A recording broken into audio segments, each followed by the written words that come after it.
요한복음 6장 47절에서 51절. 내가 진실로 진실로 너희에게 말한다. 믿는 사람은 영원한 생명을 얻는다. 나는 생명의 빵이다. 너희 조상들은 광야에서 만나를 먹고도 죽었다. 그러나 이 빵은 하늘에서 내려오는 것으로 이 빵을 먹는 사람은 죽지 않는다. 나는 하늘에서 내려온 살아있는 빵이다. 누구든지 이 빵을 먹으면 영원히 살 것이다. 내가 줄 빵은 세상에 생명을 주는 나의 살이다.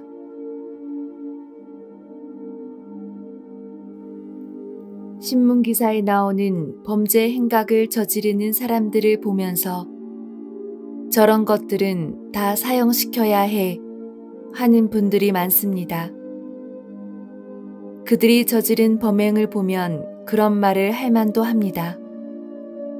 그러나 저들이 처음부터 태어나자마자부터 범죄자였는가 하는 물음을 가질 필요가 있습니다.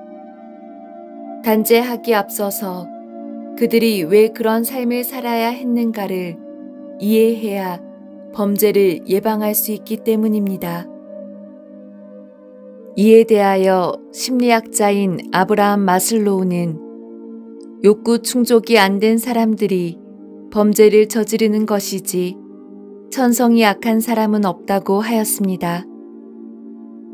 만약 인간 본성 자체가 악하다면 우리가 평화로운 사회를 만들고자 하는 노력은 헛되다는 것입니다. 그런 의미에서 욕구에 대한 이해는 아주 중요합니다.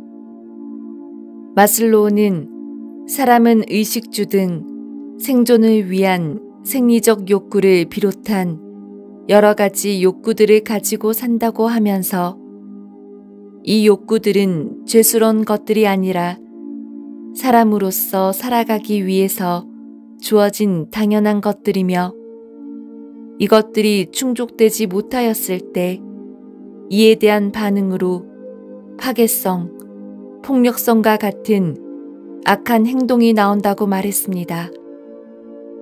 악한 행동은 심리적으로 건강하지 못한 사람의 증세이지 악한 본성 때문에 나타나는 것은 아니란 것입니다. 따라서 신체가 정상적으로 자라기 위해서 필수 영양을 섭취해야 하는 것처럼 정신도 정상적이고 건강하게 성장하기 위해서는 기본적 필수적 욕구가 충족되어야 한다는 것이죠. 욕구 충족이 안 된 사람들의 특징은 어떤 것이 있는가? 외부 상황에 대한 정확한 판단을 하지 못하여서 잘못된 선택을 하는 경우가 많습니다. 또 상대방을 자기 욕구 충족의 대상, 먹잇감으로 여깁니다. 이런 왜곡된 상태에서 살기에 인생을 살아가면서 원하는 것을 얻기가 어렵고 자기 스스로도 자기 자신에게 만족하지 못하기에 늘 불평불만을 하기 일쑤이고 자기 마음대로 되지 않으면 쉽게 폭력적이 되거나 범죄를 저지른다는 것입니다. 영화에서는 조직 폭력배들을 멋있게 미화시키는 오류를 자주 범하는데 그런 범죄 집단은 대개 이런 심리적 결함을 가진 사람들의 모임이기에 즉 인간 공동체라기보다는 굶주린 동물적 본능에 쫓긴 사람들의 집합이라서 배신을 떡 먹듯이 하고 다른 사람들을 등쳐먹는 범죄를 스스럼 없이 저지르는 것입니다. 이런 여러 가지 의미에서 인간 욕구는 배고픔을 달래주듯이 어느 정도 채워져야 한다는 것입니다. 그래야 자기 내면을 볼 여유가 생기고 자아 성장 동기가 발생한다는 것이죠. 즉, 자신이 어떤 사람이 되고 싶은지를 깨닫고 그렇게 되기 위한 생산적인 선택을 할 수 있게 되는 것입니다. 그리고 그 다음에 자기 만족감을 느끼게 되고 인생에 대하여 행복한 삶을 만들 수 있게 되는 것입니다. 또한 자기 이해가 깊기 때문에 다른 사람들의 감정과 고통에 대해서도 충분히 공감할 수 있게 됩니다.